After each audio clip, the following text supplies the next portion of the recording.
Olá, pastéis de nata guerreiros! Hoje vamos falar de um desastre natural que marcou a história de Lisboa e de Portugal e é, até hoje, o nono sismo de maior magnitude de que há registro a nível mundial. Vamos falar do terremoto de 1755. Lisboa encontrava-se especialmente iluminada, com a luz das velas que iluminavam oratórios nas casas dos habitantes e as igrejas, que na manhã do dia 1 de novembro fervilhavam com as gentes que assistiam às missas de celebração do Dia de Todos os Santos, também designado de Dia de Finados ou Dia dos Mortos, destinado a relembrar e homenagear os que já partiram deste mundo. Inesperadamente, nessa manhã, Lisboa começava a tremer, numa dança infernal que derrubava cada vez mais edifícios, um a um. O pó proveniente das sucessivas derrocadas tornava o ar irrespirável e escurecia o céu, impedindo a luz do sol. Os habitantes da cidade, assustados e desorientados, buscaram a salvação na orla marítima, apenas para encontrar uma surpresa assombrosa. Por volta das 11 da manhã, o rio Tejo trazia à terra uma onda gigante que penetrava as ruas e rapidamente inundava a capital. Como nos relata o historiador Oliveira Martins, a onda do povo aflito, retrocedendo a fugir do mar, tropeçava nas ruínas, e as quedas e a metralha dos muros que tombavam abriam na floresta viva, agitada pelo vento da desgraça, clareiras de morte, montões de cadáveres e poças de sangue.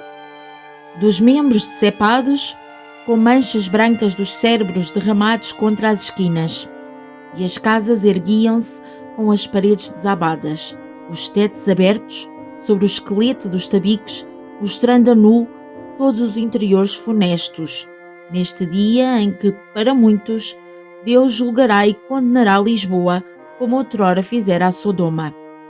Por isso, o rouco trovão dos desabamentos se ouvia cortando pelos ais dos moribundos e pelos gritos dos homens e das mulheres, abraçados às cruzes, aos santos, às relíquias, soluçando ladainhas, ungindo moribundos, parando esgazeados a cada novo abalo da terra, que não cessava de tremer, arrastando-se pelo chão, de joelhos, com as mãos postas, a face em lágrimas, a clamar: misericórdia, misericórdia.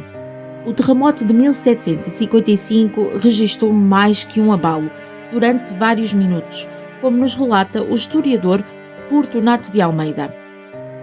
Prolongou-se o movimento durante 6 a 7 minutos, apenas com 2 breves intervalos de remissão. Na terra abriram-se fendas de pequena largura, mas extensas.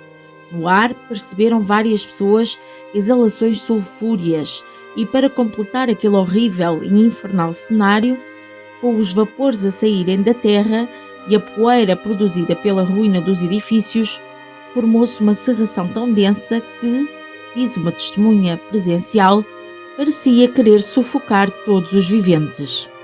Nas praias recolheu-se o mar, deixando o fundo a descoberto em considerável extensão. Mas logo as ondas se encapelaram em montes altíssimos e avançavam com desmedida fúria para caírem sobre as povoações da costa, ameaçando submergi-las e levando muitas pessoas envoltas na água. Repetiram-se estas invasões do mar, porém 3 delas foram tão violentas que destruíram muitos edifícios e fizeram um grande número de vítimas. E eis que o caos apenas se tornaria mais colossal e assustador.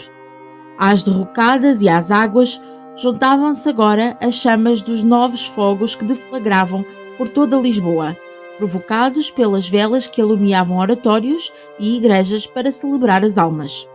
Lisboa estava agora a ser consumida pelo fogo.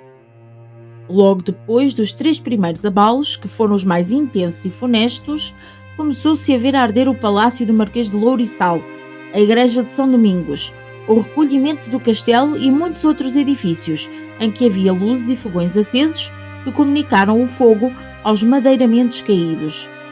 O terror já não tinha limites. O incêndio propagava-se rapidamente, em grande extensão. Calcula-se que neste fatídico dia tenham sido ceifadas entre 12 a 40 mil vidas em Lisboa. Na altura, a cidade tinha apenas cerca de 200 mil habitantes. Até 1 de novembro de 1755, Lisboa era a quarta maior cidade europeia e uma das mais bonitas, conhecida pela sua riqueza, prosperidade e sofisticação. Os palácios e igrejas impressionavam pela sua opulência e esplendor. No entanto, devemos notar que, antes do terremoto, Lisboa era uma cidade linda sim, mas simultaneamente uma cidade de contrastes, em que conviviam ricos e pobres em extremos de opulência e de miséria. As ruas eram populadas por centenas de sem-abrigo e de cães vadios e animais de grande porte, que contrastavam com palácios e igrejas de beleza e riqueza que impressionavam os estrangeiros que visitavam a cidade. Afinal, Lisboa era o centro do comércio mundial de ouro, que atraía para trabalho, negócios e lazer pessoas de todas as nações. No entanto, após 3 abalos que sacudiram violentamente a cidade, seguidos de um tsunami e de um incêndio devastador, Lisboa ficou destruída. Este foi o maior sismo sofrido em Portugal até hoje, com análises científicas e geológicas atuais a estabelecerem que tenha atingido pelo menos os 8,5 de magnitude na escala de Richter. Para termos uma ideia, a escala de Richter classifica sismos de magnitude máxima entre os 8 e os 8,9 como importante e podendo causar danos sérios num raio de várias centenas de quilómetros em torno do epicentro. O sismo que abalou Lisboa em 1755 foi aproximadamente semelhante à detonação de 50 megatoneladas de TNT ou à explosão da bomba de Tsar, a arma termonuclear mais potente jamais testada. As perdas são difíceis de mensurar, como em qualquer catástrofe, e os registros da época dão-nos estimativas vagas, mas mesmo assim impressionantes. Foram perdidos 53 palácios, 60 capelas e 46 conventos. Das 200 igrejas que existiam na altura em Lisboa, só restaram 20. Das cerca de 30 mil a 35 mil habitações, que correspondiam a 20 mil edifícios, só restaram cerca de 3 mil edifícios sem danos. Infelizmente, perderam-se também 55 mil volumes da biblioteca do Conde da Ericeira, as livrarias do Duque de Lafões e do Marquês de Valença, as riquíssimas bibliotecas dos conventos de São Domingos, Espírito Santo, Carmo, São Francisco, Trindade e Boa Hora, e na Biblioteca Real foram destruídos inúmeros relógios e instrumentos matemáticos e 70 mil livros e manuscritos, apagando-se assim, infelizmente, uma grande parte da história, da cultura e do património do país. Perderam-se ainda alguns dos mais importantes edifícios políticos e administrativos da coroa, como a Alfândega e a Casa da Índia, o Desembargo do Paço, que na altura era o maior e mais importante tribunal do reino, e o palácio onde estava alojada a Inquisição. Bem, neste último caso não podemos dizer que se tenha perdido grande coisa. We didn't burn him! Ouch! Magníficos palácios como o Paço da Ribeira e o Palácio Corte Real e 33 residências das famílias principais da corte, entre as quais as casas dos condes de Redondo, do Duque de Lafões e dos marqueses de Távora, foram destruídas. A maioria deste tipo de edifícios afetados acabou por nunca ser reconstruída. Mais grave ainda, os 6 hospitais da cidade arderam, o que acabou por dificultar o socorro às vítimas. Mas vamos fazer um apanhado por alto, para nos dar assim uma ideia geral das perdas causadas pelo terremoto de Lisboa de 1755, com base nos registros fiscais do século XVIII. A receita média da coroa entre os anos de 1762 e 1776 era de 5.596 contos, a que acrescia a média do ouro brasileiro chegado a Lisboa, o famoso quinto, no valor de 615 contos. As estimativas mais conservadoras sobre perdas no terremoto realizadas por historiadores, apontam uma destruição no valor de cerca de 63.693 contos, ou seja, 11 vezes toda a receita fiscal anual da coroa e mais de 100 vezes a receita média de todo o ouro do Brasil chegado para a coroa a cada ano. A tudo isto soma-se ainda as perdas também incalculáveis dos comerciantes estrangeiros em Lisboa. Segundo um manuscrito, cerca de 40.000 contos, mais de 80% em mercadorias de comerciantes ingleses. Após os tremores que pareciam que iam sugar a terra para dentro de si mesma, das águas invasoras trazidas pelo tsunami e das chamas dos incêndios, Lisboa era acometida pela miséria, pela pestilência e pelo crime. A cidade ardia e desabava ainda, nos 10 primeiros dias de novembro. Denunciava-se uma fome temerosa. Já se comiam os cães, os gatos, os ratos e os pássaros vivos. Já se devoravam as raízes, as ervas e as cascas das árvores. Gemia-se de um abandono miserável. Não havia alimentos nem casas. As réplicas dos abalos continuaram durante várias semanas, alimentando o medo e o desespero que levava os sobreviventes a recusarem-se a dormir sobre os poucos tetos que restavam. As pessoas deitavam abaixo oliveiras e outras árvores para fazerem fogueiras para se aquecerem e montavam tendas em jardins e quintas e até nos terrenos do Palácio de Belém. O caos era tal que a própria rainha Dona Mariana Vitória e as suas filhas cozeram roupa e desfiaram panos para ligaduras. E o rei de Portugal, Dom José, tinha tanto receio de dormir sob um teto que passou a dormir numa tenda que, com o tempo, passou a ter estrutura de madeira e apontamentos de alvenaria e se tornou luxuosa ao ponto de ter ficado conhecida como a Real Barraca. Champagne, champagne for everyone!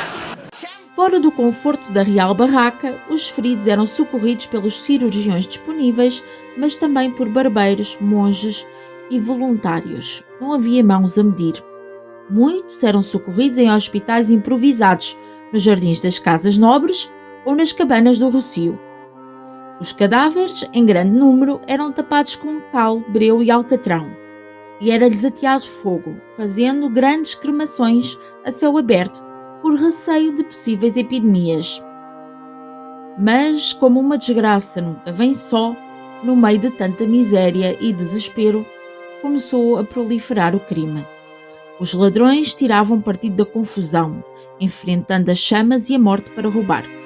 Muitos amputavam membros aos mortos para lhes retirarem joias como anéis, e outros disfarçavam-se de nobres com roupas roubadas para mais facilmente enganar e roubar.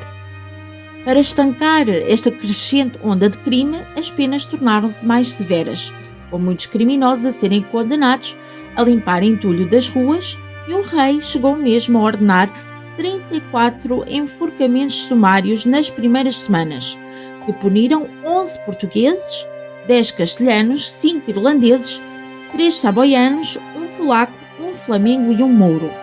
Para servir de lição, de exemplo, os corpos ficaram pendurados durante dias. A desgraça que se abateu sobre Lisboa correu as bocas do mundo. Segundo o escritor Vik Echegoyen, peço desculpas se estou aqui a pronunciar mal este nome, foi a primeira catástrofe global dos mídia que atraiu a atenção de todas as gazetas, jornais e viajantes em toda a Europa. A intensidade do terremoto, as réplicas e todas as suas consequências, desde o tsunami, passando pelo fogo e terminando no caos miserável em que se encontrava Lisboa, tomaram de assalto o pensamento da época, levando pensadores a debruçarem-se sobre o assunto.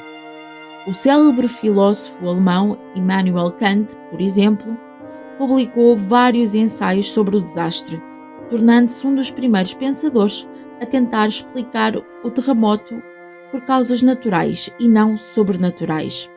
Uma voz da razão no meio de muitas que defendiam que o terremoto era um castigo divino. O também célebre escritor francês Voltaire ficou tão impressionado que logo em 1755, no ano a seguir, dedicou ao sucedido a obra Poème sur le désastre de Lisbonne. os meninos e as mães, os seus corpos em pilhas, membros ao Deus dará no mármore em estilhas, desgraçados 100.000 que a terra já devora, em sangue, a espedaçar-se e a palpitar embora, e soterrados são, nem socorro atinam. Claramente, Voltaire contesta uma suposta causa divina que com o terremoto teria castigado Lisboa e os portugueses. Com as atenções da Europa focadas em Lisboa, capital de um país na altura incontornável na política e economia mundiais, muitos soberanos escreveram ao rei de Portugal para expressar as suas condolências e oferecer ajuda. Inevitavelmente, algumas dessas ofertas de ajuda escondiam segundas intenções políticas, pelo que o rei foi cuidadoso na sua aceitação. Mas muitas ofertas de auxílio eram efetivamente motivadas pela empatia perante uma desgraça tão grande. Podemos inclusive dizer que o terremoto de Lisboa de 1755 desencadeou aquela que foi muito provavelmente a primeira ação de ajuda humanitária internacional, com vários navios a chegarem de Espanha, Hamburgo e Holanda para prestar auxílio, entre outros países, e podemos destacar a Inglaterra, que enviou uma frota que transportou a oferta de 300.000 cruzados em dinheiro, 60.000 barricas de carne, 4.000 de manteiga, 1.200 sacos de arroz, 15.000 quintais de farinha, outros 15.000 de trigo e ferramentas como pás, martelos, serras, pregos e sapatos. Meus guerreiros, e como este vídeo já está a ficar muito grande, vamos guardar a segunda parte para a próxima quinta-feira. E assim chegamos ao fim do nosso vídeo. Muito obrigada por assistirem. Inscrevam-se no canal para não perderem novos vídeos. Façam like, dislike, comentem e sejam felizes. Um beijinho da portuguesa. Tchau!